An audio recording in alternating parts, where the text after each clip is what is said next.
أشهد أن لا إله إلا الله وحده لا شريك له وأشهد أن محمدا عبده ورسوله أما بعد فأعوذ بالله من الشيطان الرجيم بسم الله الرحمن الرحيم الحمد لله رب العالمين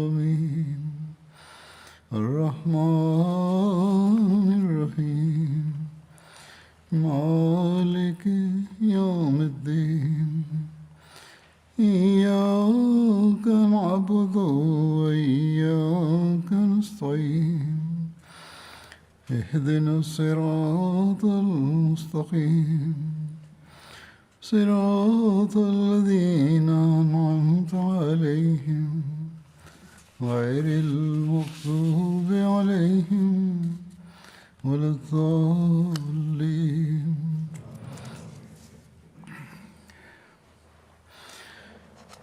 حضرت ابوبکر صدیق رضی اللہ عنہ کے زمانے کی مہمات کا ذکر ہو رہا تھا. بقایا جو ذکر ہے جنگوں کا وہ کروں گا آج، جو حضرت خالد بن ولید رضی اللہ عنہ کی سرکردگی میں لڑی گئی تھیں. یہ مضمون جو جنگوں کا ہے یہ آج ختم کرنے کے لیے ہو سکتا ہے کہ آج خطبہ تھوڑا سا لمبا بھی ہو جائے. شاید جنگ ہیرا، یہ ربیع الاول 12 ہجری کے اوائل میں حضرت خالد نے امغیشیہ سے ہیرا کی طرف کوچ کیا. اس کے بارے میں یہ ہے کہ حضرت خالد نے امغیشیہ سے ہیرا کی طرف کوچ کیا.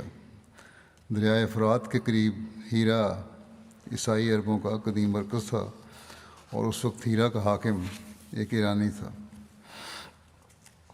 ہیرا کے حاکم کو اندازہ تھا کہ اب خالد کی فوجوں کا رخ اس کی طرف ہوگا، اس لیے اس نے حضرت خالد سے جنگ کی تیاریاں شروع کر دیں. اور اس نے یہ اندازہ بھی کر لیا کہ خالد ادھر آنے کے لیے دریائے راستہ اختیار کریں گے اور کشتیوں پر سوار ہو کر پہنچیں گے. اس نے اپنے بیٹے کو دریائے فرات کا پانی روکنے کا حکم دیا تاکہ خالد کی کشتیاں دلدل میں پھنس جائیں، اور خود اس کے پیچھے چلا اور ہیرا کے باہر اپنے لشکر کو ٹھہرایا. جب حضرت خالد امغیشیہ سے روانہ ہوئے اور سامان اور مال غنیمت کے ساتھ فوج بھی کشتیوں میں سوار کرا دی گئی، تو پانی کی کمی کی وجہ سے کشتیاں زمین کے ساتھ لگنے کی وجہ سے حضرت خالد کو بڑی پریشانی ہوئی. ملاحوں نے کہا کہ اہل فارس نے فرات کا پانی اس طرف آنے سے روک کر نہروں کو کھول دیا. تمام پانی دوسرے راستوں کی طرف بہہ رہا ہے. جب تک نہریں بند نہ ہوں گی ہمارے پاس پانی نہیں آ سکتا. اس پر حضرت خالد فوراً سواروں کا ایک دستہ لے کر حاکم کے بیٹے کی طرف بڑھے. راستے میں دریائے عتیق کے کنارے پر لشکر کے ایک حصے سے حضرت خالد کی مٹھبھیڑ ہوئی. حضرت خالد نے ان پر اچانک حملہ کر دیا جبکہ وہ بالکل غافل تھے. حضرت خالد نے ان سب کا خاتمہ کر دیا. پھر آگے بڑھے اور دیکھا کہ حاکم ہیرا کا بیٹا دریا کا رخ پھیرنے کے کام کی نگرانی کر رہا ہے. انہوں نے اچانک اس پر حملہ کر کے اس کو اور اس کی فوج کو قتل کر دیا اور بند توڑ کر دریا میں دوبارہ پانی جاری کروا دیا، اور پھر خود وہاں کھڑے ہو کر اس کام کی نگرانی کرتے رہے یہاں تک کہ کشتیوں نے دوبارہ سفر شروع کر دیا. اس کے بعد حضرت خالد نے اپنے تمام سرداروں کو جمع کیا اور خورنک کے مقام پر پہنچ گئے. خورنک ہیرا کے قریب ایک قلعہ تھا، مگر جب حاکم کو معلوم ہو گیا کہ اردشیر مر گیا ہے اور خود اس کا بیٹا بھی جنگ میں مارا جا چکا ہے، تو وہ بغیر لڑے دریائے فرات عبور کر کے بھاگ گیا. لیکن حاکم کے بھاگ جانے کے باوجود اہل ہیرا نے ہمت نہیں ہاری اور وہ قلعہ بند ہو گئے۔ یہاں 4 قلعے تھے اور چاروں قلعوں میں محصور ہو کر لڑائی کی تیاری کرنے لگے۔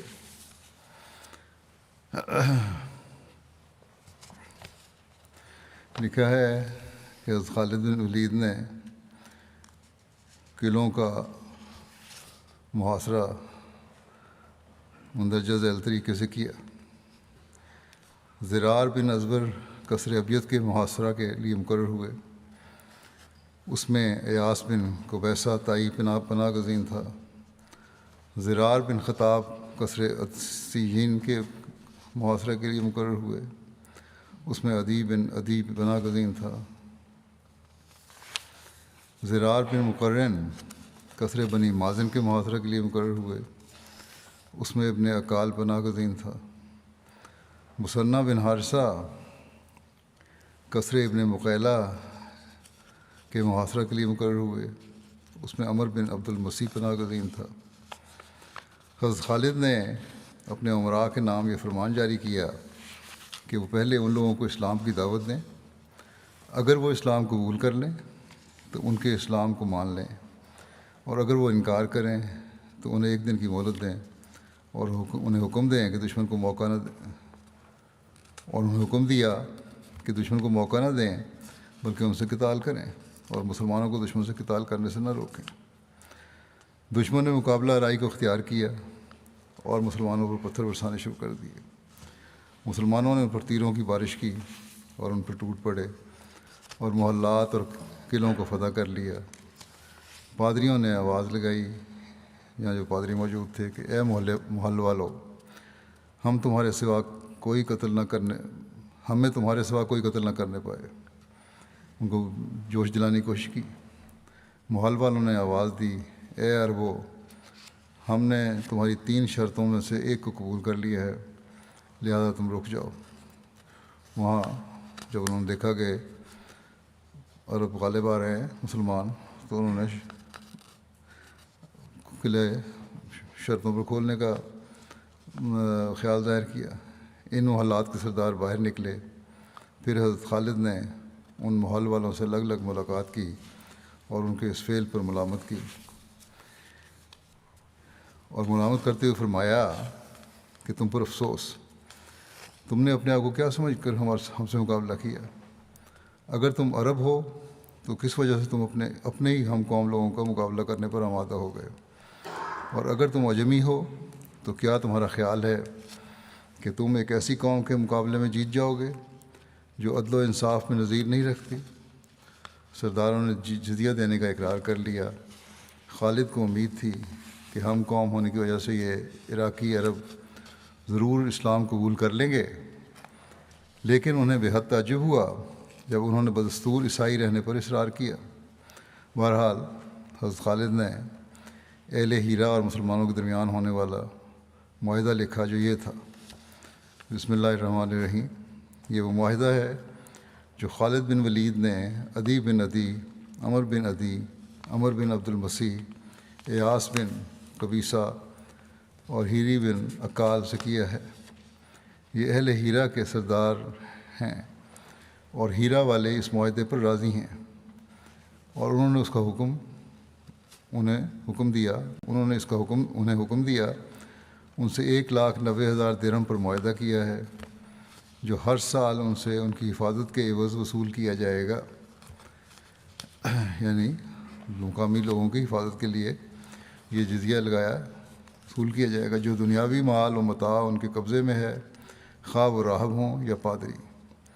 لیکن جن کے پاس کچھ نہیں، دنیا سے الگ ہیں، اس کو چھوڑ چکے ہیں، اور یہ معاہدہ ان کی حفاظت کی شرط پر ہے، اور اگر وہ ان کی حفاظت کا انتظام نہ کر سکیں تو ان پر کوئی جزیہ نہیں، یہاں تک کہ وہ یعنی حاکم ان کی حفاظت کا انتظام کرے۔ اگر انہوں نے اپنے کسی فعل یا قول کے ذریعے سے غداری کی تو یہ معاہدہ فسخ ہو جائے گا۔ یہ معاہدہ ربیع الاول 12 ہجری میں لکھا گیا۔ یہ تحریر اہل ہیرا کے حوالے کر دی گئی، مگر جب حضرت ابوبکر کی وفات کے بعد اہل سواد مرتد ہو گئے تو ان لوگوں نے اس معاہدے کی توہین کی اور اس معاہدے پر عمل نہ کیا، اور دوسرے لوگوں کے ساتھ انہوں نے بھی کفر کا ارتکاب کیا اور لوگوں پر اہل فارس کا تسلط ہو گیا۔ جب حضرت مثنیٰ نے حضرت عمر کے دور خلافت میں ہیرا کو دوبارہ فتح کیا تو ان لوگوں نے اسی معاہدے کو پیش کیا، مگر حضرت مثنیٰ نے اس کو قبول نہیں کیا اور ان پر دوسری شرط عائد کی۔ پھر جب حضرت مثنیٰ بعض مقامات میں مغلوب ہو گئے جنگوں میں، ان کو بھی کچھ پیچھے ہٹنا پڑا، تو ان لوگوں نے دوبارہ لوگوں کے ساتھ مل کر کفر اختیار کیا، باغیوں کی اعانت اور معاہدے کی توہین کی اور اس معاہدے پر عمل نہ کیا۔ پھر جب حضرت سعد نے ہیرا کو فتح کیا تو ان لوگوں نے سابقہ معاہدے پر تصفیہ چاہا، تو حضرت سعد نے کہا ان دونوں میں سے کوئی ایک معاہدہ پیش کرو، مگر وہ لوگ پیش کرنے سے قاصر رہے۔ اس پر حضرت سعد نے ان پر خراج عائد کیا اور ان کی مالی استطاعت کی تحقیقات کرنے کے بعد علاوہ موتیوں کے 4 لاکھ کا خراج عائد کیا۔ جب ہیرا فتح ہو گیا تو حضرت خالد نے نماز فتح پڑھی جس میں 8 رکعات ایک سلام سے ادا کیں، یعنی اکٹھی 8 رکعات پڑھیں۔ اس سے فارغ ہو کر آئے تو کہا جنگ موتا میں جب میں نے لڑائی کی تھی تو اس وقت میرے ہاتھ سے 9 تلواریں ٹوٹی تھیں۔ میں نے کبھی کسی قوم سے جنگ نہیں کی جیسی اس قوم سے جنگ کی ہے جو اہل فارس میں سے ہیں، اور میں نے کسی اہل فارس میں سے کسی سے جنگ نہیں کی جیسی اہل الیس سے کی۔ پھر لکھا ہے کہ ان لوگوں نے حضرت خالد کی خدمت میں تحائف بھی بھیجے، لیکن حضرت خالد نے فتح کی خوشخبری کے ساتھ وہ تحائف بھی حضرت ابوبکر کی خدمت میں بھیج دیے۔ حضرت ابوبکر رضی اللہ عنہ نے بھی عدل و انصاف کے اعلیٰ معیار کا سبق دیتے ہوئے ان سب تحائف کو جزیہ میں شمار کر کے قبول کر لیا، اور حضرت خالد کو لکھا کہ یہ تحائف اگر جزیہ میں شامل ہیں تو خیر، ورنہ تم ان کو جزیہ میں شامل کر کے بقیہ رقم وصول کرو، یعنی تحفے کے طور پر یہ چیزیں وصول نہیں کیں بلکہ جزیہ کے طور پہ کیں۔ مسلمانوں نے ہیرا کے مقامی باشندوں کے ساتھ بڑی کشادہ دلی کا معاملہ کیا۔ یہ سلوک دیکھ کر گرد و نواح کے ذمہ داروں اور رئیسوں نے بھی جزیہ دینا قبول کر کے مسلمانوں کی ماتحتی اختیار کر لی۔ فتح ہیرا عظیم جنگی اہمیت کی حامل ثابت ہوئی۔ اس سے مسلمانوں کی نگاہ میں فتح فارس کی امیدیں بڑھ گئیں، کیونکہ عراق اور فارسی سلطنت کے لیے جغرافیائی اور ادبی حیثیت سے اس شہر کی بڑی اہمیت تھی۔ اس کو اسلامی فوج کے سپہ سالار اعظم نے اپنا مرکز اور صدر مقام قرار دیا، جہاں سے اسلامی افواج کو ہجوم و دفاع اور نظم و امداد کے احکام جاری کیے جاتے تھے، اور قیدیوں کے امور کے نظم و ضبط سے متعلق تدبیر و سیاست کا مرکز بنایا، اور وہاں سے حضرت خالد نے خراج اور جزیہ کو وصول کرنے کے لیے مختلف صوبوں پر عامل مقرر کیے، اور اس طرح سرحدوں پر عمرا مقرر کیے تاکہ دشمن سے حفاظت ہو سکے، اور خود یہاں ٹھہر کر نظام امن و استقرار بحال کرنے میں لگ گئے۔ آپ کی خبریں جاگیرداروں اور سرداروں کو ملیں، وہ آپ سے مصالحت کے لیے آگے بڑھے، تو انہوں نے دیکھا کہ فتح پا رہے ہیں یہ لوگ، تو انہوں نے مصالحت کر لی۔ سواد عراق اور اس کے اطراف میں کوئی باقی نہ رہا جس نے مسلمانوں کے ساتھ مصالحت یا معاہدہ نہ کر لیا ہو۔ حضرت خالد 1 سال تک ہیرا میں مقیم رہے اور شام کی طرف روانگی سے قبل اس کے بالائی اور زیریں علاقوں میں دورے کرتے رہے، اور اہل فارس بادشاہ بناتے رہے اور معزول کرتے رہے، یعنی اس کے مقابلے میں اہل فارس نے کیا کیا، وہاں صرف بادشاہ بنتے رہے اور معزول ہوتے رہے۔ جب عراق کی فضا سازگار ہو گئی اور ہیرا اور دجلہ کے درمیان عرب علاقوں سے فارسی حکومت کے ختم ہو جانے سے پیچھے سے خطرہ باقی نہ رہا، تو حضرت خالد نے براہ راست ایران پر حملہ آور ہونے کا عزم کر لیا، اور اس دوران میں اردشیر کسریٰ کے مر جانے سے ایرانی حکومت خلفشار کا شکار ہوئی۔ ان کے درمیان اس کے جانشین کے انتخاب کے سلسلے میں سخت اختلاف رونما ہوا، اس موقع سے فائدہ اٹھاتے ہوئے حضرت خالد نے ان کے بادشاہوں اور امراء خاص لوگوں کو خط لکھے۔ ان بادشاہوں کو تحریر کرتے ہوئے فرمایا، خالد بن ولید کی جانب سے بادشاہان فارس کے نام، اما بعد، اللہ ہی کے لیے تمام حمد ہے جس نے تمہارے نظام کو توڑ دیا، تمہاری چال ناکام کر دی، تمہارے اندر اختلاف برپا کر دیا، تمہاری قوت کمزور کر دی، تمہارے مال چھین لیے، تمہارے غلبہ و عزت کو خاک میں ملا دیا۔ لہٰذا جب تمہیں میرا یہ خط ملے، اسلام قبول کرو، محفوظ و مامون رہو گے، یا پھر معاہدہ کر کے جزیہ دینے پر راضی ہو جاؤ۔ اگر اسلام قبول نہیں کرنا تو معاہدہ کر لو صلح کا اور جزیہ دینے پر راضی ہو جاؤ، اور اگر ایسا کرو گے تو ہم تمہیں اور تمہارا علاقہ چھوڑ کر دوسری طرف چلے جائیں گے، ورنہ اللہ کی قسم جس کے سوا کوئی معبود نہیں، میں ایسی فوج لے کر تمہارے پاس آؤں گا جو موت سے ایسی ہی محبت کرتی ہے جس طرح تم زندگی سے محبت رکھتے ہو، اور آخرت میں اتنی ہی رغبت رکھتے ہیں جتنی رغبت تمہیں دنیا سے ہے۔ اور ایرانی امال و امراء کو خط تحریر کرتے ہوئے فرمایا، خالد بن ولید کی طرف سے فارس کے امراء کے نام، یہ خط خالد بن ولید کی طرف سے ایرانی امال و امراء کے نام ہے، تم لوگ اسلام قبول کر لو، سلامت رہو گے، یا جزیہ ادا کرو، ہم تمہاری حفاظت کے ذمہ دار ہوں گے، ورنہ یاد رکھو کہ میں نے ایسی قوم کے ساتھ تم پر چڑھائی کی ہے جو موت کی اتنی ہی فریفتہ ہے جتنی تم شراب نوشی کے۔ ہیرا کی فتح سے، عراق کو فتح کرنے اور اس کو اسلامی سلطنت کے تابع کرنے سے متعلق حضرت ابوبکر کی آرزوؤں کا ایک حصہ پایہ تکمیل کو پہنچ گیا، جو ایران پر براہ راست حملہ آور ہونے کی تمہید تھی۔ حضرت خالد نے اس سلسلہ میں اپنی ذمہ داری اچھے طریقے سے ادا کی اور تھوڑے ہی مدت میں ہیرا تک پہنچ گئے، کیونکہ عراق کے خلاف آپ کی مہم کا آغاز محرم 12 ہجری میں معرکہ کاظمہ سے ہوا، اور اسی سال ربیع الاول 12 ہجری میں ہیرا فتح ہو گیا۔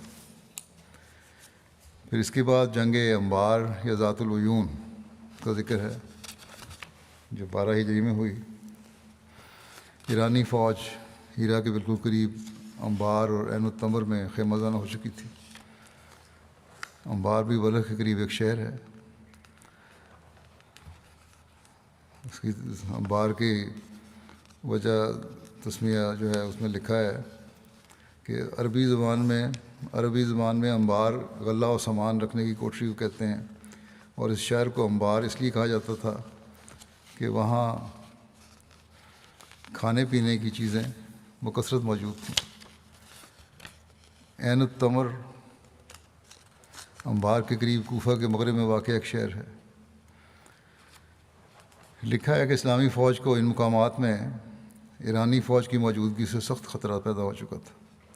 ان حالات میں اگر حضرت خالد بن ولید خاموشی سے ہیرا میں بیٹھے رہتے اور باہر نکل کر ایرانی فوجوں کے خلاف کارروائی نہ کرتے تو اندیشہ تھا کہ مسلمان اس علاقے یعنی ہیرا جسے مسلمانوں نے فتح کیا تھا اس سے ہاتھ دھو بیٹھیں گے، جو انتہائی مشقت کے بعد ان کے ہاتھ آیا تھا۔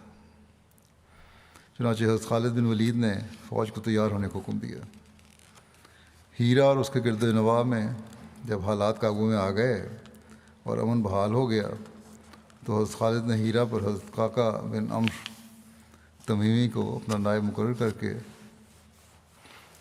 خود حضرت ایاز بن غنم کی امداد کے لیے روانہ ہوئے۔ حضرت ایاز بن غنم کو حضرت ابوبکر صدیق نے شمال سے عراق کی فتح کے لیے روانہ کیا تھا، اور انہیں حضرت خالد بن ولید سے جا ملنے کا حکم دیا تھا۔ انبار کے لشکر کا سپہ سالار صحابات کا رئیس شیرازاد تھا۔ وہ اپنے زمانے میں بڑا عقل مند، معزز اور عرب و عجم میں ہر دل عزیز اجمی تھا۔ صحابات بھی مدائن میں ایک مشہور جگہ کا نام ہے۔ بہرحال لکھا ہے کہ اہل انبار قلعہ بند ہو گئے، اور ان لوگوں نے قلعے کے ارد گرد خندق کھودی ہوئی تھی جس کو پانی سے بھر دیا گیا تھا، اور یہ خندق قلعے کی دیوار کے بہت قریب تھی۔ کوئی بھی مسلمان اگر اس کے قریب بھی ہوتا تو قلعے کی دیوار پر متعین مخالف سپاہی زبردست تیر اندازی سے مسلمانوں کو پیچھے ہٹنے پر مجبور کر دیتے۔ وہ لوگ اسی حالت میں تھے کہ حضرت خالد نے اپنے لشکر کے اگلے حصے کو لے کر وہاں پہنچے۔ انہوں نے خندق کے اطراف ایک چکر لگایا، قلعہ کے دفاعی انتظامات کا جائزہ لیا اور اپنی خداداد فراست سے ایک منصوبہ بنایا۔ حضرت خالد اپنے تیر اندازوں کے پاس گئے اور 1000 تیر انداز منتخب کیے جو بہت اچھے نشانہ باز تھے، اور ان کو ہدایت کی اور کہا کہ میں دیکھتا ہوں کہ یہ لوگ اصول جنگ سے بالکل ناآشنا ہیں۔ تم لوگ صرف ان کی آنکھوں کو اپنے تیروں کا نشانہ بناؤ اور اس کے سوا کہیں اور نہ مارو۔ چنانچہ ان لوگوں نے ایک ساتھ تیر چلائے اور اس کے بعد کئی دفعہ ایسا ہی کیا، جس کا نتیجہ یہ ہوا کہ اس روز تقریباً 1000 آنکھیں پھوٹ گئیں۔ اسی لیے یہ جنگ ذات العیون کے نام سے بھی مشہور ہے، یعنی آنکھوں والی جنگ۔ دشمنوں میں شور مچ گیا کہ اہل انبار کی آنکھیں جاتی رہیں، لیکن اس پر بھی حاکم انبار نے غیر مشروط طور پر ہتھیار ڈالنے سے پس و پیش کی تو حضرت خالد بن ولید اپنی فوج کے کچھ کمزور اور نڈھال اونٹ لے کر خندق کے تنگ ترین مقام پر آئے۔ پھر اونٹوں کو ذبح کر کے اس میں ڈال دیا خندق میں، جس سے وہ بھر گئی اور ان جانوروں سے ایک پل بن گیا۔ اب مسلمان اور مشرکین خندق میں ایک دوسرے کے سامنے تھے۔ یہ دیکھ کر دشمن پسپا ہو کر قلعہ بند ہو گیا۔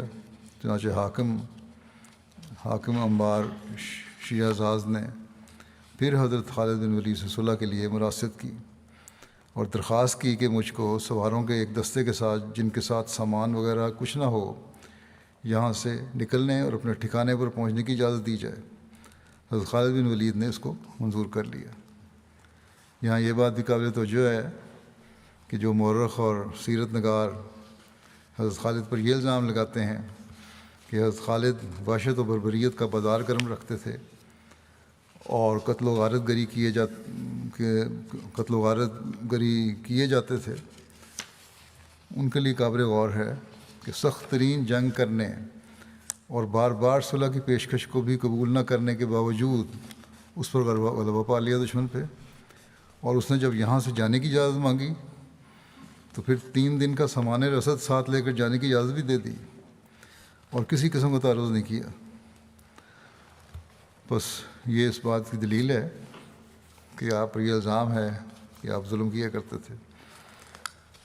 جب شیرازاد نے یہاں سے جان بچا کر بہمن جازویہ کے پاس پہنچا اور اس کو واقعات سے مطلع کیا تو اس نے شیرازاد کو ملامت کی، اور اس پر شیرازاد نے کہا کہ میں وہاں ایسے لوگوں میں تھا جو عقل سے عاری تھے اور جو عربوں کی نسل سے تھے۔ اس کا مطلب مسلمانوں کی طرف اشارہ نہیں تھا، بلکہ اہل انبار میں سے عرب قبیلے کے لوگوں کی طرف اشارہ تھا، ان کو کچھ پتہ نہیں تھا۔ شیرازاد نے کہا، میں نے سنا کہ مسلمان اپنی جانوروں کی پرواہ کیے بغیر ہم پر حملہ آور ہیں، اور جب بھی کوئی قوم اپنی جانوں کی پرواہ کیے بغیر ہم پر حملہ آور ہیں، اور جب بھی کوئی قوم اپنی جانوں کی پرواہ کیے بغیر کام کرے تو فتح اس پر واجب ہو جاتی ہے۔ چنانچہ جب ان سے ہماری فوج کا مقابلہ ہوا تو انہوں نے ہمارے قلعے اور زمینی لشکر میں سے 1000 آنکھیں پھوڑ ڈالیں۔ اس سے مجھے معلوم ہوا کہ صلح کرنا ہی بہتر ہے۔ جب حضرت خالد بن ولید کو اور سب مسلمانوں کو انبار کے حالات کے بارے میں اطمینان ہو گیا اور اہل انبار بھی بے خوف ہو کر باہر آ گئے تو حضرت خالد بن ولید نے دیکھا کہ وہ لوگ عربی زبان لکھتے پڑھتے ہیں۔ تو حضرت خالد نے ان سے پوچھا کہ تم لوگ کون ہو؟ انہوں نے کہا کہ ہم عرب کی ہی ایک قوم ہیں، اور ہم یہاں ان عربوں کے پاس آ کر اترے تھے جو ہم سے پہلے یہاں آباد تھے، اور وہ پہلے عرب بختہ نصر کے عہد میں آئے تھے جب اس نے عربوں کو آباد ہونے کی اجازت دی تھی، اور پھر یہیں رہ پڑے۔ حضرت خالد نے پوچھا تم نے لکھنا کس سے سیکھا ہے؟ انہوں نے کہا کہ ہم نے لکھنا عربی قبیلہ بنو ایاد سے سیکھا ہے۔ اس کے بعد حضرت خالد نے انبار کے اطراف کے لوگوں سے بھی صلح کر لی۔ پھر جنگ عین التمر یہ بھی 12 ہجری میں لڑی گئی، اس کا ذکر ہے۔ جب حضرت خالد انبار کی فتح سے فارغ ہوئے اور وہ مکمل طور پر آپ کے قبضے میں آ گیا تو آپ نے اس کے قریبی علاقہ عین التمر کا قصد کیا، جو عراق اور صحرائے شام کے درمیان صحرا کے کنارے واقع ہے۔ انبار سے عین التمر تک پہنچنے میں 3 دن لگے۔ ایرانیوں کی طرف سے وہاں کا حاکم مہران بن بہزام تھا۔ وہ اجمیوں کے ایک بڑے لشکر کے ساتھ وہاں موجود تھا۔ ایرانی فوج کے علاوہ عرب کے مختلف بدوی قبائل بھی وہاں موجود تھے، جن کا سردار عقا بن ابی عقا تھا۔ جب ان لوگوں نے حضرت خالد کے متعلق سنا تو عقا نے مہران سے کہا عربوں سے جنگ کرنا خوب جانتے ہیں، بس ہمیں اور خالد کو چھوڑ دو۔ اس کو یہ زوم تھا کہ ہم ان سے جنگ کریں گے، ہمیں پتہ ہے۔ مہران نے کہا تم نے ٹھیک کہا ہے کہ عربوں سے لڑنے میں تم ایسے ہی ماہر ہو جیسے ہم اجمیوں سے لڑنے میں ماہر ہیں۔ اس طرح اس نے عقا کو دھوکہ دیا اور اس کے ذریعے اپنا بچاؤ کیا، اور اس نے کہا تم ان سے لڑو، اگر تمہیں ہماری ضرورت ہوئی تو ہم تمہاری مدد کریں گے۔ جب عقا حضرت خالد کے مقابلے کے لیے چلا گیا تو اجمیوں نے عقا کے متعلق انتہائی سخت زبان استعمال کرتے ہوئے مہران سے کہا تجھے کس چیز نے آمادہ کیا تھا کہ تم اس سے یہ بات کرو؟ اس نے کہا تم مجھے چھوڑ دو، میں نے وہی چاہا جو تمہارے لیے بہتر اور مسلمانوں کے لیے برا ہے۔ یقیناً تمہارے پاس وہ بندہ آ رہا ہے جس نے تمہارے بادشاہوں تک کو قتل کر دیا۔ حضرت خالد بن ولید کے بارے میں کہا بڑے زبردست سپس لا رہے ہیں اور تمہاری شوکت و سطوت کو روند کر رکھ دیا ہے۔ بس میں نہ تو عقا کو ان کے مقابلے میں بطور ڈھال میں نے تو عقا کو ان کے مقابلے میں بطور ڈھال استعمال کیا ہے۔ اگر ان کو خالد کے مقابلے میں فتح حاصل ہوئی تو یہ فتح تمہاری ہی ہوگی، اور اگر معاملہ اس کے برعکس ہوا تو تم مسلمانوں کے مقابلے میں نہیں جاؤ گے مگر اس حال میں کہ وہ کمزور پڑ چکے ہوں گے، پھر ہم ان سے جنگ کریں گے تو ہم طاقتور اور وہ کمزور ہوں گے۔ یہ بات سن کر انہوں نے مہران کی رائے کی برتری کا اعتراف کر لیا۔ مہران وہیں عین التمر میں مقیم رہا اور عقا نے حضرت خالد کے مقابلے کے لیے راستے میں پڑاؤ ڈال لیا۔ عقا بھی اپنے لشکر کی صفیں درست کر رہا تھا کہ حضرت خالد نے بذات خود اس پر حملہ کر دیا اور اسے قید کر لیا، اور اس کا لشکر بغیر لڑائی کے شکست کھا کر بھاگ گیا، اور ان میں سے اکثر کو قید کر لیا گیا۔ جب یہ خبر مہران تک پہنچی تو وہ اپنے لشکر کو لے کر فرار ہو گیا اور انہوں نے قلعہ چھوڑ دیا۔ جب شکست کھانے والے اس قلعہ تک پہنچے اس میں پناہ لی اور حضرت خالد نے ان کا محاصرہ کر لیا، جس پر انہوں نے حضرت خالد سے مان طلب کی مگر آپ نے انکار کر دیا۔ انہوں نے آپ کا فیصلہ قبول کرتے ہوئے ہتھیار ڈال دیے اور آپ نے انہیں قیدی بنا لیا، اور عقا اور جو لوگ اس کے ساتھ مسلمانوں کے خلاف جنگ میں شامل تھے ان سب کو قتل کر دیا، اور جو قلعہ میں تھے ان کو قید کر لیا، اور جو سامان قلعے میں موجود تھا اس کو بطور غنیمت لے لیا۔ آپ نے ان کے کلیسیا کے اندر 40 لڑکوں کو پایا جنہیں عیسائیوں نے گروی بنا لیا تھا۔ یہ لڑکے بیشتر عربی نژاد تھے۔ ان کو اسلامی تاریخ میں اس لیے اہمیت حاصل ہے ان لڑکوں کو کہ ان کی اولاد میں سے ایسے بڑے بڑے لوگ پیدا ہوئے ہیں جنہوں نے اس عہد میں اور بعد کے عہد کی تاریخ پر گہرے اور انمٹ نقوش چھوڑے ہیں۔ ان لڑکوں میں محمد بن سیرین کے والد سیرین، موسیٰ بن نصیر کے والد نصیر، اور حضرت عثمان کے آزاد کردہ غلام حمران بھی شامل تھے۔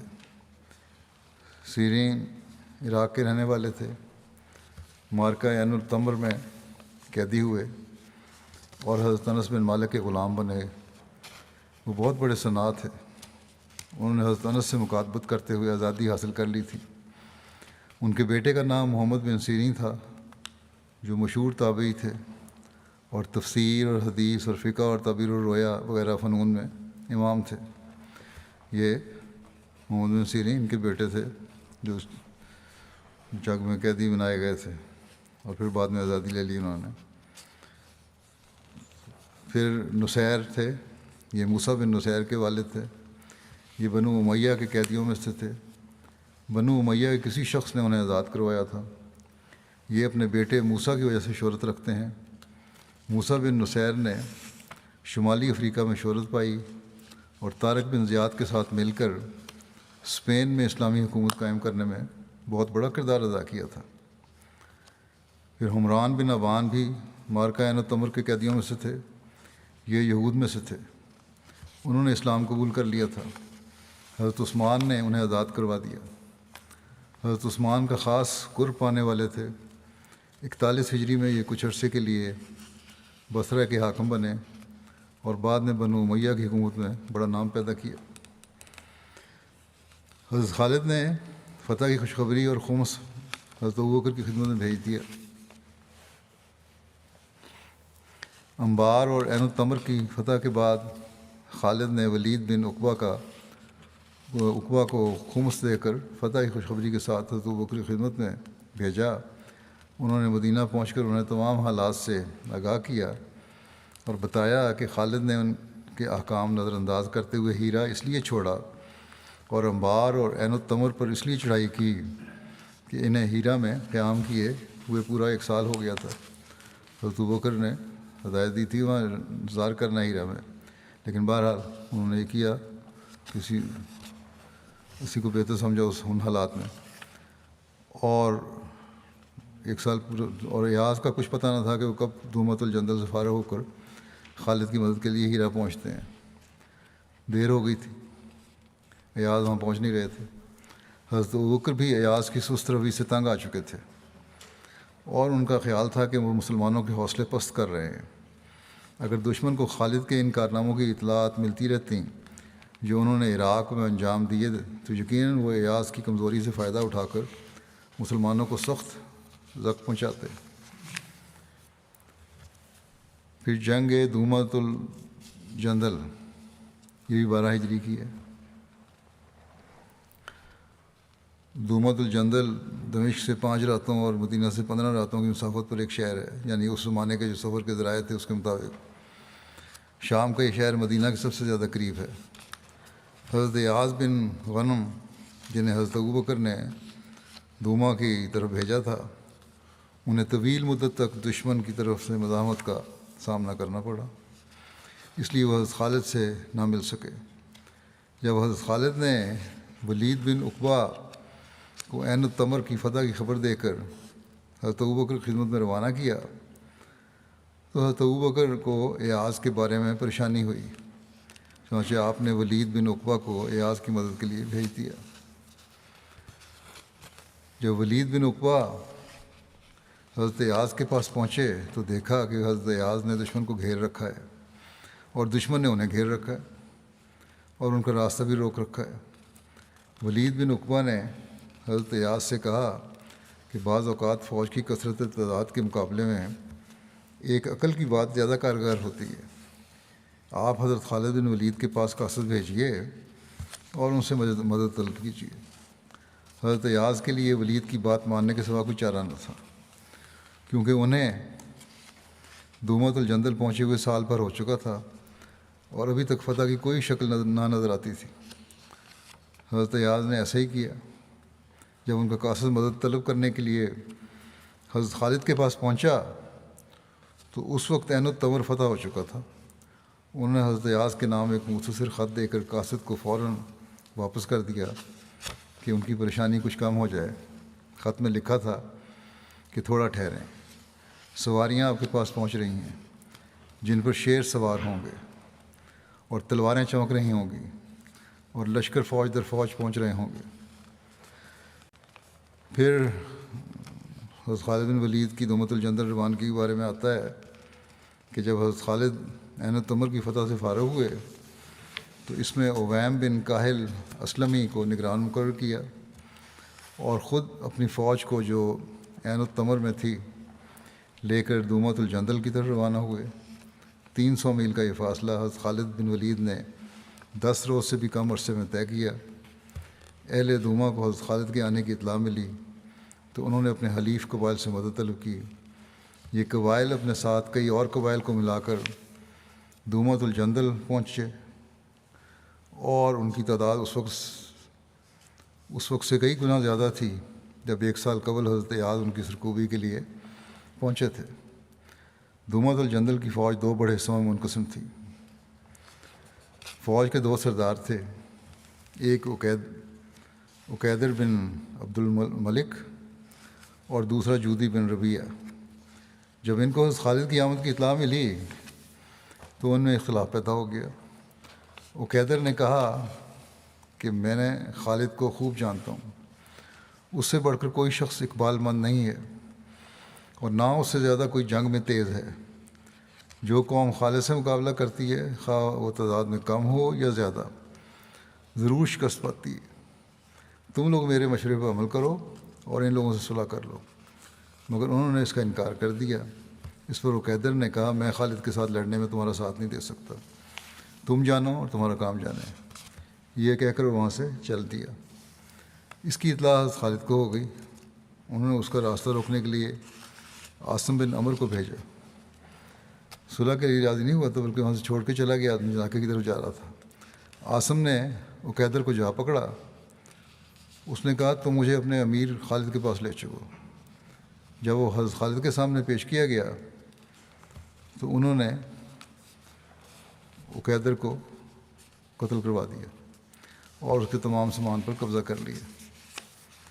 اب یہ ہے کہ قیدی بنایا، قتل کر دیا، اس کی وجہ کیا ہے؟ یہ سوال پیدا ہوتا ہے کہ عقیدر کو قید کرنے کے بعد کیوں قتل کیا گیا تھا؟ تو اس کی وجہ یہ بیان ہوئی ہے کہ حضرت خالد کو غزوہ تبوک کے موقع پر رسول اللہ صلی اللہ علیہ وسلم نے عقیدر کی طرف روانہ کیا تھا۔ آپ اس کو قید کر کے رسول اللہ صلی اللہ علیہ وسلم کی خدمت میں لے آئے تھے۔ رسول اللہ صلی اللہ علیہ وسلم نے اس پر احسان کر کے اسے چھوڑ دیا تھا اور اس سے معاہدہ لکھوایا تھا، لیکن اس نے اس کے بعد بدعہدی کی اور اس نے مدینہ کی حکومت کے خلاف بغاوت کر دی تھی۔ جس وقت عقیدر کو حضرت خالد کے دومۃ الجندل آنے کی اطلاع ملی تو یہ اپنی قوم کا ساتھ چھوڑ کر نکل گیا۔ حضرت خالد کو دومۃ الجندل کے راستے میں سے خبر ملی، جیسے بیان ہوا ہے۔ آپ نے عاصم بن عمر کو اس کے گرفتار کرنے کے لیے روانہ کیا۔ انہوں نے اسے گرفتار کر لیا اور اس کی سابقہ خیانت کی وجہ سے حضرت خالد نے اس کو قتل کرنے کا حکم دیا اور اس کو قتل کر دیا گیا۔ اس طرح اللہ تعالیٰ نے اس کی خیانت و غداری کی وجہ سے اسے ہلاک کیا۔ بعض روایات سے یہ بھی معلوم ہوتا ہے کہ اسے قید کر کے مدینہ بھیج دیا گیا تھا اور حضرت عمر کے عہد میں اسے رہائی ملی اور مدینہ سے عراق چلا گیا۔ وہ عین التمر کے ایک مقام دوما ہی میں قیام پذیر ہوا اور آخر تک وہیں رہا۔ یہ 2 روایتیں ہیں۔ اہل دوما سے لڑائی کا واقعہ ہے۔ بہرحال لکھا ہے کہ حضرت خالد آگے بڑھ کر دوما پہنچے۔ حضرت خالد نے دوما کو اپنی اور حضرت ایاز کی فوج کے وسط میں لے لیا۔ نصرانی عرب جو اہل دوما کی امداد کے لیے آئے تھے وہ قلعے کے اطراف میں بیرونی جانب تھے، کیونکہ قلعے میں ان کی گنجائش نہیں تھی۔ جب حضرت خالد اطمینان سے صف آرائی کر چکے تو دوما کے سرداروں نے قلعہ سے نکل کر حضرت خالد پر حملہ کر دیا۔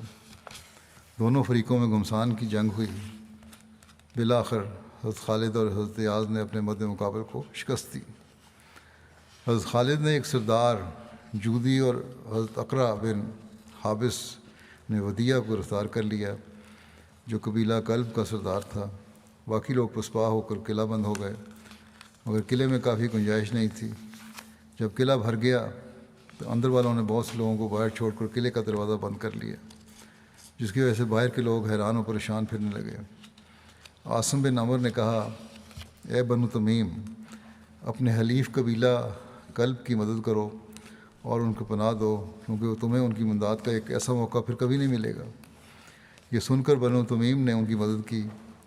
اس روز عاصم کے امان دینے کی وجہ سے کلب قبیلے کی جان بچ گئی۔ حضرت خالد نے قلعے کی طرف پسپا ہونے والوں کا پیچھا کیا اور اتنے آدمی قتل کیے کہ ان کی لاشوں سے قلعے کا دروازہ مسدود ہو گیا۔ پھر جودی اور اس کے ساتھ باقی قیدیوں کو بھی قتل کر دیا۔ صرف کلب کے قیدی بچ گئے، کیونکہ عاصم اور اقرا اور بنو تمیم نے کہہ دیا تھا کہ ہم نے ان کو امان دی ہے۔ پھر حضرت خالد قلعے کے دروازے پر مسلسل چکر لگاتے رہے، یہاں تک کہ اس کو توڑ کر دم لیا۔ مسلمان قلعے میں گھس گئے، جنگجوؤں کو قتل کیا گیا اور 9 عمروں کو قیدی بنا لیا گیا۔ فتح کے بعد حضرت خالد نے اقرا بن حابس کو انبار واپس جانے کا حکم دیا اور خود دومت الجندل میں قیام کیا۔ دومت الجندل کے فتح ہونے سے مسلمانوں کو جنگی اعتبار سے بڑا اہم مقام حاصل ہو گیا، کیونکہ دومت الجندل ایسے راستے پر واقع تھا جہاں سے 3 سمتوں میں اہم راستے نکلتے تھے۔ جنوب میں جزیرہ نمائے عرب اور شمال مشرق میں عراق اور شمال مغرب میں شام۔ طبی طور پر یہ شہر حضرت ابوبکر اور آپ کی فوج کی توجہ اور اہتمام کو مستحق تھا، جو عراق میں برسر پیکار تھی اور شام کی سرحدوں پر کھڑی تھی۔ یہی سبب تھا کہ حضرت ایاز نے دومت الجندل سے حرکت نہ کی، بلکہ وہاں ڈٹے رہے اور حضرت خالد کے وہاں پہنچنے کا انتظار کیا۔ اگر دومت الجندل مسلمانوں کے قبضے میں نہ آتا تو عراق میں اس مسلم فوجوں کے لیے خطرات کا سامنا تھا۔ پھر جنگ حسید اور خنافس کا ذکر ہے۔ حسید جو ہے کوفہ اور شام کے درمیان ایک چھوٹی سی وادی ہے۔ خنافس عراق کی طرف انبار کے قریب ایک جگہ ہے۔ لکھا ہے کہ حضرت خالد بن ولید دومت الجندل میں مقیم تھے اور عجمی بدستور ان کے خلاف سازشوں میں مصروف تھے، حضرت خالد کے خلاف، مسلمانوں کے خلاف۔ عکا کے انتقام کے جوش میں جزیرے کے عربوں نے عجمیوں سے ساز باز کر لی تھی، چنانچہ بغداد سے زرمہر اور اس کے ساتھ روزبہ انبار کی طرف روانہ ہوئے اور دونوں نے حسید اور خنافس پر ملنے کا وعدہ کیا۔ ہیرا میں حضرت خالد بن ولید کے نائب حضرت کاکا بن عمر نے یہ خبر سنی تو آپ نے عابد بن فدکی کو حسید کی طرف پہنچنے کا حکم دیا اور عروہ بن جاد کو خنافس کی طرف روانہ کیا۔ حضرت خالد بن ولید دوما سے ہیرا واپس آئے تو آپ کو بھی اس کی اطلاع ملی۔ حضرت خالد کا مدائن پر چڑھائی کا ارادہ تھا، مگر یہاں پہنچ کر جب ان واقعات کا علم ہوا تو آپ نے حضرت کاکا بن عمر اور ابو لیلہ کو روزبہ اور زرمہر کے مقابلے کے لیے بھیج دیا۔ حضرت خالد بن ولید کے پاس امراء القیس کلبی کا خط آیا۔ یہ قبیلہ قضاء اور کلب پر رسول اللہ صلی اللہ علیہ وسلم کے عامل تھے۔ حضرت ابوبکر کے دور خلافت میں یہ اسلام پر ثابت قدم رہے تھے۔ ان کا خط آیا کہ حذیل بن عمران نے مسیخ میں اور ربیہ بن بجیر نے سنی اور بشر میں فوجیں جمع کی ہیں۔ یہ لوگ عکا کے انتقام کے جوش میں روزبہ اور زرمہر کے پاس جا رہے ہیں۔ یہ معلوم ہوتے ہی حضرت خالد بن ولید نے ہیرا پر حضرت ایاز بن غنم کو اپنا نائب مقرر کیا اور خود وہاں سے روانہ ہوئے۔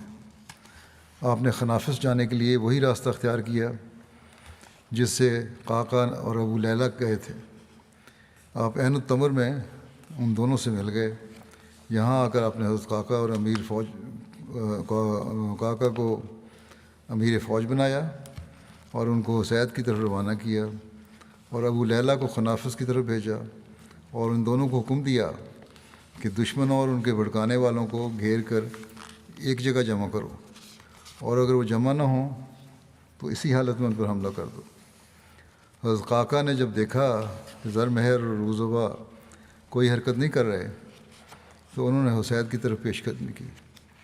اس طرف کی عربی و عجمی فوجوں کا سردار روزبہ تھا۔ جب اس نے دیکھا کہ کاکا اس کی طرف آ رہے ہیں تو اس نے زرمہر سے مدد طلب کی۔ زرمہر نے اپنی فوج پر نائب مقرر کیا اور بذات خود روزبہ کی مدد کے لیے آیا۔ حسید میں دونوں فریقوں کا مقابلہ ہوا، بڑی شدت کی جنگ ہوئی۔ اللہ نے عجمیوں کی بہت بڑی تعداد کو قتل کرایا قعقاع نے زرمہر کو قتل کیا اور عزبہ بھی مارا گیا۔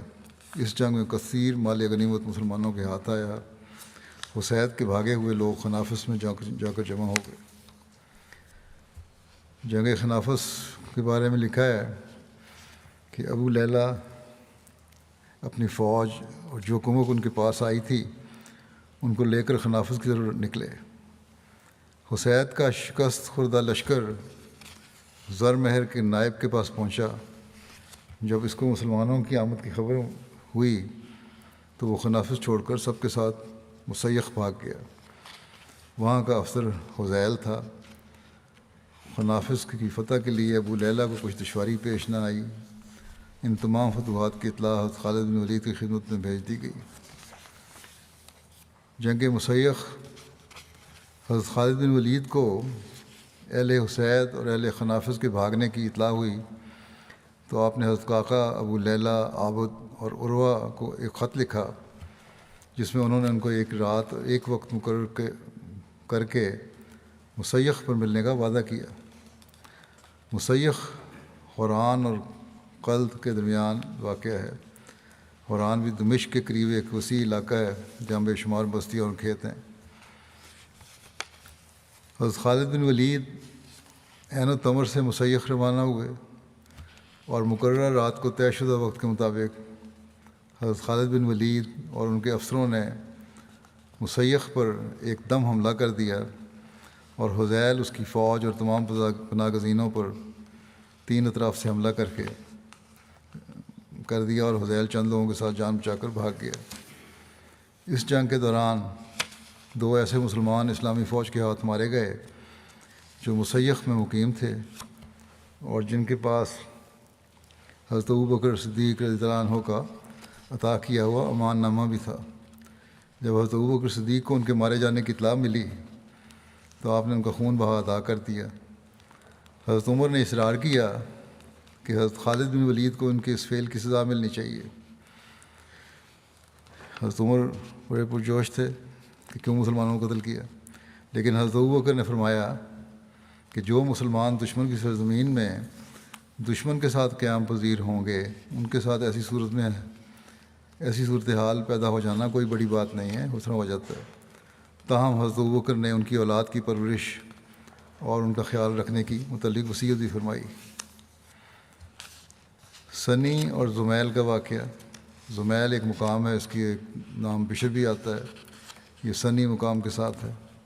عکا جو مارکہ عین التمر میں مارا گیا تھا، اس کے انتقام کے جوش میں ربیہ بن بجیر اپنی فوج کو لے کر سنی اور بشر میں اترا اور حضرت خالد نے مسیخ کے مارکے کو سر کر کے قعقاع اور ابو لیلہ کو اپنے آگے روانہ کر دیا اور ایک رات مقرر کر کے طے کیا کہ ہم سب مسیخ کی طرف یہاں بھی 3 مختلف سمتوں سے دشمن پر حملہ کریں گے۔ اس کے بعد حضرت خالد مسیخ سے چل کر مختلف مقامات سے ہوتے ہوئے زمیل آئے۔ حضرت خالد نے سنی سے آغاز کیا، یہاں ان کے دونوں ساتھی بھی ان سے مل گئے۔ ان تینوں نے رات کے وقت تینوں اطراف سے ربیہ کی فوج پر اور ان لوگوں پر جو بڑی شان سے لڑنے کے لیے جمع ہوئے تھے شب خون مارا اور تلواریں سونت کر ان کا ایسا صفایا کیا کہ کوئی بھاگ کر کہیں خبر بھی نہ دے سکا۔ ان کی عورتیں گرفتار کر لی گئیں۔ بیت المال کا خمس حضرت ابوبکر کی خدمت میں بھیج دیا گیا اور باقی مال غنیمت مسلمان لشکر میں تقسیم کر دیا گیا۔ حذیل، جس نے جنگ مسیخ میں بھی شکست کھا کر جان بچائی تھی، وہ حسب وعدہ ربیہ بن بجیر کی فوج میں شامل ہوا۔ اب پھر اس نے بھاگ کر زمیل میں عتاب کی پاس پناہ لی۔ عتاب ایک عظیم شان لشکر کے ساتھ بشر میں قیام پذیر تھا۔ اس سے پہلے کہ اس تک ربیہ کے خاتمے کی خبر پہنچتی، حضرت خالد نے اس پر بھی 3 اطراف سے حملہ کر دیا۔ اس مارکے میں بھی کثرت سے آدمی قتل ہوئے اور بے شمار مال غنیمت مسلمانوں کے ہاتھ آیا۔ حضرت خالد نے مال غنیمت مسلمانوں میں تقسیم کر دیا اور خمس حضرت ابوبکر کی خدمت میں بھیج دیا۔ حضرت خالد بشر سے قریب ایک مقام رضاب کی طرف مڑے۔ وہاں کا افسر ہلال بن عقا تھا۔ اس کی فوج کو جب حضرت خالد کے آنے کی اطلاع ملی تو وہ اس سے الگ ہو گئی۔ مجبوراً ہلال وہاں سے بھاگ نکلا اور مسلمانوں نے بغیر کسی دقت کے روزاب کو اپنے قبضے میں کر لیا۔ پھر جنگ فراز کے بارے میں آتا ہے۔ فراز بصرہ اور یمامہ کے درمیان ایک جگہ کا نام ہے۔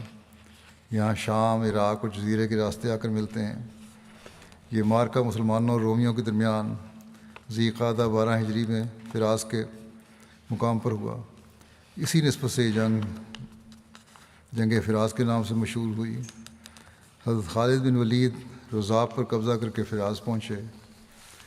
اس سفر میں حضرت خالد کو بہت سی لڑائیاں پیش آئیں۔ یہاں حضرت خالد رمضان کے روزے بھی نہ رکھ سکے۔ خالد کے ان اچانک حملوں اور قبائل کے ان کے مقابلے سے عاجز رہنے کی خبریں عراق بھر میں پھیل چکی تھیں، اور صحرا میں رہنے والے تمام قبائل خوفزدہ ہو چکے تھے۔ انہوں نے مسلمانوں کے آگے ہتھیار ڈالنے اور ان کی اطاعت قبول کرنے ہی میں اپنی عافیت سمجھی۔ حضرت خالد بن ولید نے اپنی فوجوں کے ہمراہ دریائے فرات کے ساتھ ساتھ شمالی علاقوں کی طرف پیش قدمی شروع کر دی، اور وہ جہاں بھی پہنچتے وہاں کے باشندے ان سے مصالحت کر لیتے اور ان کی اطاعت کرنے کا اقرار کرتے۔ آخر وہ فراز پہنچ گئے، جہاں شام، عراق اور الجزیرہ کی سرحدیں ملتی تھیں۔ فراز عراق اور شام کے انتہائی شمال میں واقع ہے۔ اگر ایاز بن غنم کی قسمت ساتھ دیتی اور وہ ابتدائی سے دومت الجندل فتح کر لیتے تو غالباً خالد یہاں تک نہ پہنچتے، کیونکہ حضرت ابوبکر کا منشا سارے عراق اور شام کو فتح کرنے کا نہ تھا۔ وہ صرف یہ چاہتے تھے کہ ان دونوں ملکوں کی سرحدوں پر جو عرب سے ملتی ہیں امن و امان قائم ہو جائے، اور ان اطراف سے ایرانی اور رومی عرب پر حملہ آور نہ ہو سکیں۔ لیکن اللہ کو یہی منظور تھا کہ یہ دونوں مملکتیں مکمل طور پر مسلمانوں کے قبضے میں آ جائیں۔ اس لیے اس نے ایسے اسباب پیدا کر دیے کہ خالد عراقی قبائل کو مطیع کرنے کی غرض سے انتہائی شمال تک چلے گئے، اور اس طرح مسلمانوں کے لیے بالائی جانب سے شام پر حملہ کرنے کا راستہ کھل گیا۔ ایرانی سرحدوں سے رومیوں پر حملے کا راستہ کھل جانا ایک ایسا معجزہ تھا جس کا خیال حضرت ابوبکر رضی اللہ عنہ کو بھی نہیں آ سکا نہ، اور یہ کارنامہ ایسے شخص کے ہاتھوں رونما ہوا جس کی نظیر پیدا کرنے سے عرب اور عجم کی عورتیں واقعی عاجز رہیں، جیسا کہ حضرت ابوبکر نے فرمایا تھا۔ فراز میں خالد کو کامل 1 مہینے تک قیام کرنا پڑا۔ یہاں بھی انہوں نے ایسی جرأت اور عزم و استقلال کا مظاہرہ کیا کہ وہ اپنی نظیر آپ ہے۔ وہ چاروں طرف سے دشمنوں میں گھرے ہوئے تھے۔ مشرقی جانب ایرانی تھے جو ان کے خون کے پیاسے ہو رہے تھے، مغربی جانب رومی تھے جن کا یہ خیال تھا کہ اگر اس وقت خالد کی جمید کو تباہ و برباد نہ کیا تو پھر یہ سیلاب روکے گا۔ رومیوں اور مسلمانوں کے درمیان صرف دریائے فرات حائل تھا۔ ان کے علاوہ چاروں طرف بدوی قبائل آباد تھے جن کے بڑے بڑے سرداروں کو قتل کر کے خالد نے ان کے دلوں میں انتقام کی ایک نہ ختم ہونے والی آگ بھڑکا دی تھی۔ اس نازک صورتحال سے خالد ناعلم نہ تھے۔ اگر وہ چاہتے تو ہیرا واپس آ کر اپنی قوت و طاقت میں اضافہ کرتے ہوئے پھر رومیوں کے مقابلے کے لیے روانہ ہو سکتے تھے، تو انہوں نے ایسا نہ کیا، کیونکہ دشمن کو سامنے دیکھ کر خالد کے لیے صبر کرنا ناممکن تھا، اور ناممکن ہو جاتا تھا۔ طبیعت ایسی تھی ان کی نظروں میں کیا ایرانی اور کیا اہل بادیہ سب قابل تسخیر تھے۔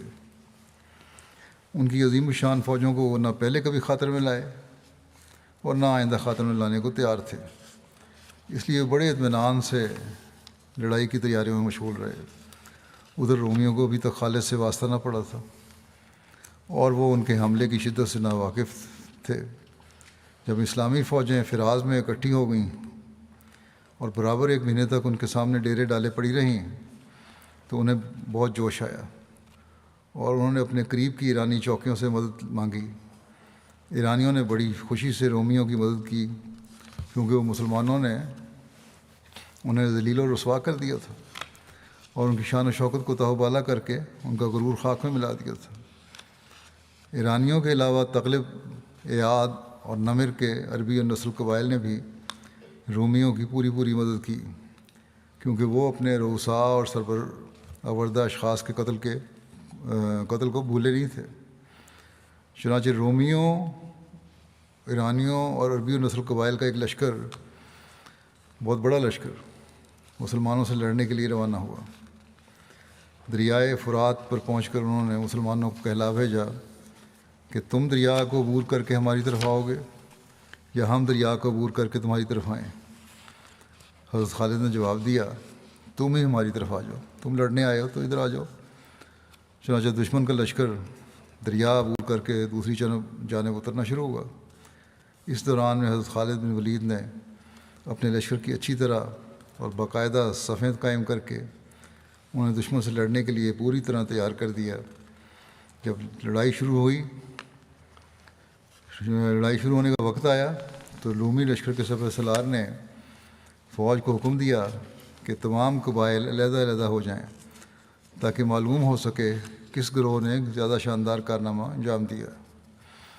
چنانچہ ساری فوج علیحدہ علیحدہ ہو گئی اپنے اپنے سرداروں کے ساتھ۔ لڑائی شروع ہوئی تو حضرت خالد بن ولید نے اپنی فوج کو حکم دیا کہ وہ چاروں طرف سے دشمنوں کو گھیر لیں اور انہیں ایک جگہ جمع کر دیں، اس طرح پے در پے حملے کریں کہ سنبھلنے کا موقع ہی نہ مل سکے۔ چنانچہ ایسا ہی ہوا، اسلامی دستوں نے رومی لشکروں کو گھیر کر ایک جگہ جمع کر دیا اور ان پر پرزور حملے شروع کر دیے۔ رومیوں اور ان کے حلیفوں کا خیال تھا کہ وہ قبائل کا علیحدہ علیحدہ مسلمانوں کے مقابلے میں بھیج کر لڑائی کو زیادہ طول دے سکیں گے، اور جب مسلمان تھک کر چور ہو جائیں گے تو ان پر بھرپور حملہ کر کے انہیں مکمل طور پر شکست دے دیں گے۔ لیکن ان کا یہ خیال خام ثابت ہوا اور ان کی تدبیر خود ان پر الٹ پڑی۔ جب مسلمانوں نے انہیں ایک جگہ جمع کر کے ان پر حملے شروع کیے تو وہ ان کی تاب نہ لا سکے اور بہت جلد شکست کھا کر میدان جنگ سے فرار ہونے لگے۔ لیکن مسلمان انہیں کہاں چھوڑنے والے تھے، انہوں نے ان کا پیچھا کیا اور دور تک انہیں قتل کرتے چلے گئے۔ تمام مورخین اس امر پر متفق ہیں کہ اس مارکے میں میدان جنگ اور بعد ازاں تعاقب میں دشمن کے 1,00,000 آدمی کام آئے۔ فتح کے بعد حضرت خالد نے فراز میں 10 دن قیام کیا اور 25 ذی القعدہ 12 ہجری کو انہوں نے اپنی فوج کو واپس ہیرا کی جانب کوچ کرنے کا حکم دیا۔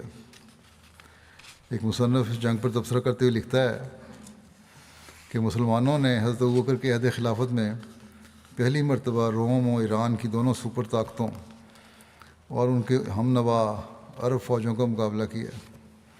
اس کے باوجود مسلمانوں کو زبردست فتح حاصل ہوئی اور بلا شبہ یہ مارکہ تاریخی اور فیصلہ کن مارکوں میں سے رہا۔ اگرچہ اس کو وہ شہرت حاصل نہ ہوئی جو دیگر بڑے مارکوں کے حاصل ہوئی، اس سے کفار کی اندرونی قوت ختم ہو گئی، خواہ وہ ایران سے تعلق رکھتے رہے ہوں یا روم سے یا عرب اور عراق سے۔ عراق میں خالد سیف اللہ نے جو مارکے سر کیے یہ اس کی آخری کڑی تھی۔ اس مارکے کے بعد ایرانیوں کی شان و شوکت خاک میں مل گئی۔ پھر اس کے بعد ان کو ایسی جنگی قوت حاصل نہ ہو سکی جس سے مسلمان خوفزدہ ہوں۔ ایک مورخ نے جنگ فراز کی اہمیت کو کچھ یوں بیان کیا ہے کہ الیس میں مسلمانوں کی فتح کے بعد ایرانی لشکر کی کمر ٹوٹ گئی۔ حضرت خالد بن ولید نے پیش قدمی جاری رکھی اور بالترتیب امریشیا، ہیرا، انبار، عین التمر اور دومت الجندل کو فتح کر لیا اور بالآخر فراز کے مقام تک جا پہنچے۔ فراز دریائے فرات پر واقع ایک شہر تھا جو کہ سلطنت روم کی سرحد سے بہت نزدیک تھا۔ یہاں رومیوں، ایرانیوں اور عیسائی قبائل کا متحدہ لشکر مسلمانوں سے نبرد آزما ہوا، لیکن حضرت خالد بن ولید نے کفار کی اس بھاری جمعیت کو بھی شکست فاش دی۔ فاتح عرب سیدنا خالد بن ولید نے عراق کو 1 سال 2 ماہ میں فتح کر لیا۔ ان کے ساتھ کل 10,000 فوجی تھے اور تقریباً اتنے ہی فوجی دیگر اسلامی سپہ سالاروں کے ساتھ تھے۔ اتنی قلیل فوج نے اس مدت میں جو شاندار کارنامے انجام دیے وہ تاریخ میں بے مثال ہیں۔ حضرت خالد بن ولید ہر مارکے میں شامل ہوئے، انہیں کسی موقع پر بھی شکست کا منہ نہ دیکھنا پڑا۔ دربار رسالت صلی اللہ علیہ وسلم سے آپ کو سیف اللہ یعنی اللہ کی تلوار کا خطاب ملا تھا، اور آپ نے اس خطاب کا حق ادا کر دیا۔ پھر آپ نے جو علاقے فتح کیے ان میں اتنا عمدہ بندوبست کیا کہ لوگ ایرانی حکومت کے مقابلے میں عرب حکومت کو پسند کرنے لگے۔ بہرحال عرب کی آخری فتح فراز مقام کی فتح تھی۔ حضرت خالد 10 روز تک فراز میں قیام پذیر رہے، پھر نصف لشکر لے کر شام کے محاذ پر روانہ ہو گئے۔ عراق کی جو فتح ہے اس پر ایک نظر ڈالتے ہیں۔ اس بارے میں لکھا ہے کہ عراق پر چڑھائی بہت بڑی کامیابی کی علامت تھی۔ وہاں مسلمانوں نے فارسی افواج کو، جو ان سے تعداد اور سامان حرب میں کہیں زیادہ طاقتور تھیں، پے در پے تباہ کن شکستیں دیں۔ یاد رہے کہ فارسی لشکر اپنے وقت کا سب سے مہلک جنگی لشکر تھا۔ عہد صدیقی کا یہ ایک ایسا عظیم الشان کارنامہ ہے جس کی مثال تاریخ پیش کرنے سے قاصر ہے۔ اس میں شک نہیں کہ عسکری میدان میں تمام تر کامیابی خالد بن ولید اور ان کے رفقاء و سپہ سالاروں کی مرہون محنت ہے، مگر اس حقیقت سے بھی انکار نہیں کیا جا سکتا کہ ان فتوحات اور کامیابیوں کو حضرت ابوبکر جیسی عظیم شخصیت کی سرپرستی حاصل تھی۔ تاریخ گواہ ہے کہ کسی فوج کا کوئی بڑے سے بڑا باصلاحیت سپہ سالار ایسے تیقن، یکسوئی اور وفاداری اور خلوص کا مظاہرہ نہیں کر سکتا جب تک اسے سربراہ مملکت کی ذاتی خوبیوں اور اعلیٰ کردار نے متاثر نہ کیا ہو۔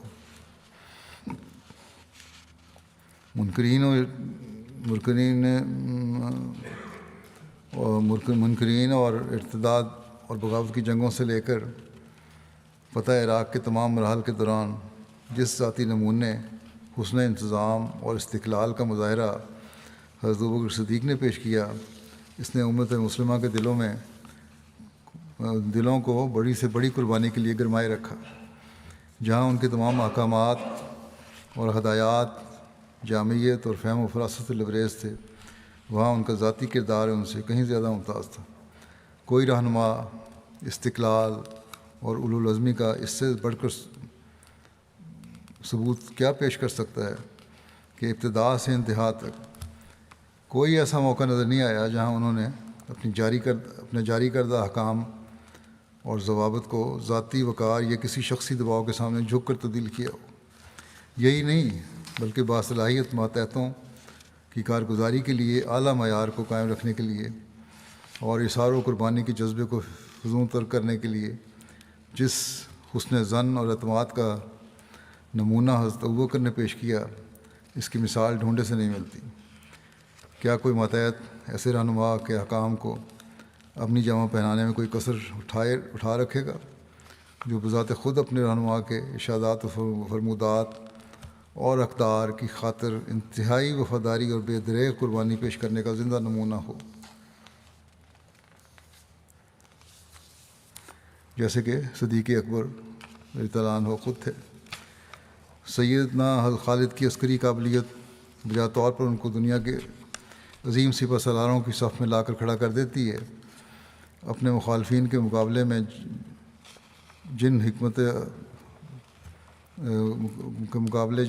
عرب کے اصولوں کو سیدنا خالد نے اپنایا، بلکہ یہ کہنا زیادہ مناسب ہوگا کہ سیدنا خالد نے جن اصولوں کو مرتب کیا وہ عسکری تاریخ کے درخشندہ باب ہیں۔ سیدنا خالد کی ہمت طلب منصوبوں کو کامیاب بنانے کے لیے مسلمانوں کی جنگی صلاحیت اور ان کی فوج کی مسلسل حرکت ان کے سب سے اہم وسیلے تھے۔ ان دونوں چیزوں سے سیدنا خالد نے قوت برداشت کی آخری حد تک استفادہ کیا، اور یہ صرف اس لیے ممکن تھا کہ انہوں نے اپنے سپاہ کو کبھی ایسی مشکل میں نہیں ڈالا جس کو انہوں نے خود نہ جھیلا ہو۔ جہاں خلیفہ اول کو تاریخ اسلام میں ایک ممتاز ترین مقام حاصل ہے، وہاں پر سیدنا خالد بھی ان نامور سپہ سالاروں میں سے سب سے پہلے تھے جو بیرونی علاقوں کو فتح کرنے اور دنیا کے سیاسی اور مذہبی نقشے کو نئی شکل دینے میں حضرت ابوبکر صدیق کے دست راست تھے۔ جس طرح حضرت ابوبکر صدیق کے سیاسی اور روحانی رہنمائی میں اور سیدنا خالد کی عسکری قیادت کے ذریعے عراق کے ایک سرے سے دوسرے سرے تک ایک تند طوفان کی طرح چھا گئے، اب وہ اسی طرح ایک دوسری سلطنت پر دعویٰ کرنے والے تھے اور وہ مشرقی روما تھا۔ بہرحال یہ کچھ تھوڑا سا سب ابوبکر صدیق کے زمانے کا ہے، بقایا انشاءاللہ آئندہ ہوگا پیش۔ جیسا کہ میں نے کہا تھا کچھ وقت زائد لگے گا۔ یہ جنگوں کا سلسلہ ختم ہوا۔ اگلے جمعے انشاءاللہ تعالی جماعت احمدیہ برطانیہ کا جلسہ سالانہ بھی شروع ہو رہا ہے۔ دعا کریں اللہ تعالیٰ ہر لحاظ سے اس جلسے کو ببرکت فرمائے۔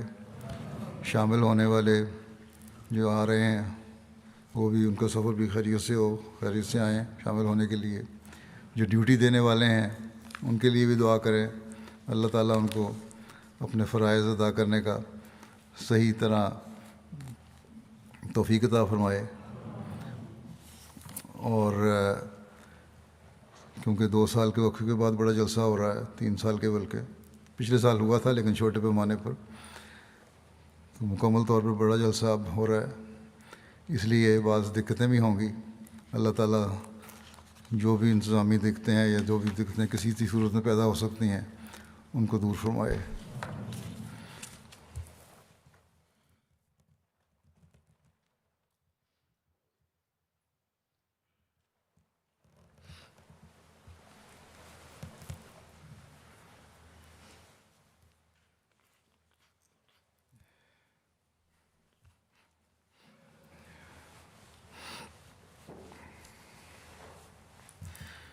الحمد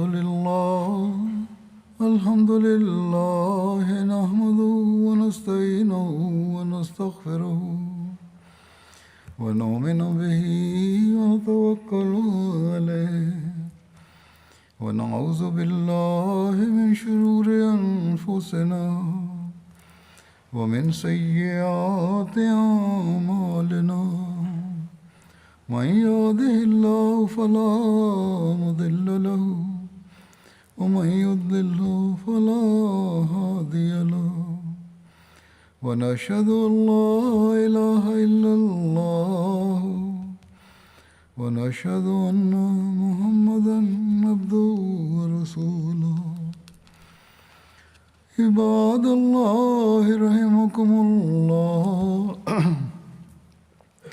عباد الله رحمكم الله إن الله يأمر بالعدل والإحسان وإيتاء ذي القربى وينهى عن الفحشاء والمنكر والبغي يعظكم لعلكم تذكرون اذكروا الله يذكركم وادعوه يستجب لكم ولذكر الله أكبر